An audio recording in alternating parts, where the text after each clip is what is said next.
Ever wish you could be a Snapchat ninja, sending disappearing messages without anyone knowing you're actively uploading? First things first, open Snapchat and head over to your chat screen. This is where the magic begins now.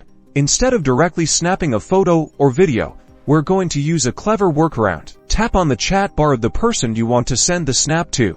As if you're about to type a message, type a single letter or a simple emoji. This part is crucial, so pay attention. Look for the paperclip icon next to the chat bar. This is your gateway to sending media without the obvious upload notification. Tap on it. This will bring up your phone's gallery. Select the photo or video you want to send. Snapchat treats this as sending a file attachment within the chat rather than a direct snap. After selecting your media, you'll see a preview with a send button. Tap that button to send your stealthy snap. The recipient will receive the media as a chat attachment. But before you go wild with this technique, remember there's a catch. While it might seem discreet, it's not completely foolproof. Snapchat's algorithms are constantly evolving, and there's always a chance your activity could be flagged. Also, think about the ethical implications. Consider if using this method could be perceived as deceptive or manipulative in your specific situation. Privacy is important, but transparency and honesty are to use this knowledge responsibly